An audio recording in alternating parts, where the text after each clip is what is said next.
ठाण्यामध्ये भाजपनं शिंदेंच्या शिवसेनेला शेवटचा अल्टिमेटम दिलेला आहे। आमच्यासोबत येता की जाता भाजपनं शिवसेनेला हा अल्टिमेटम दिलाय, तर ठाण्यामध्ये भाजप आणि शिंदेंच्या शिवसेनेमध्ये जागा वाटपावरून कमालीची रस्सीखेच सुरू आहे। उपमुख्यमंत्री एकनाथ शिंदे यांच्या निवासस्थानी भाजपचे प्रदेशाध्यक्ष रवींद्र चव्हाण यांच्या समवेत मॅरेथॉन चर्चा पार पडली। पहाटे 4 वाजेपर्यंत चाललेली चर्चा निष्फळ ठरली आणि त्यामुळे भाजपनं आता शिंदेंच्या शिवसेनेला हा अल्टिमेटम दिलाय। दरम्यान अल्टिमेटम वगैरे असं काही नसतं, महायुतीचा महापौर झाला पाहिजे यासाठी प्रयत्न सुरू असल्याचं म्हणत खासदार श्रीकांत शिंदेंनी आमदार केळकरांना प्रत्युत्तर दिलं।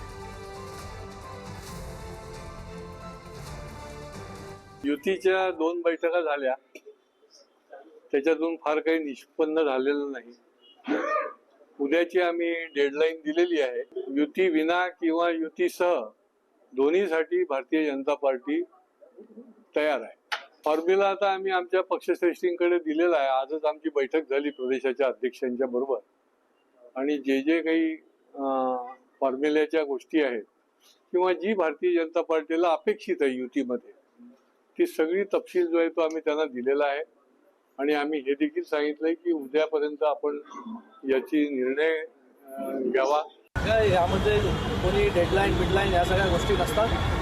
यामध्ये महायुतीचा महापौर बसला पाहिजे, महायुती सगळीकडे झाली पाहिजे या अनुषंगाने भाजपाचे नेते देवेंद्र फडणवीसजी आणि शिवसेनेचे नेते एकनाथ शिंदे साहेब हे दोघंही प्रयत्नशील आहेत आणि मला वाटतं सगळ्याच महानगरपालिकेवरती महायुती होईल आणि महायुतीचाच महापौर बसेल।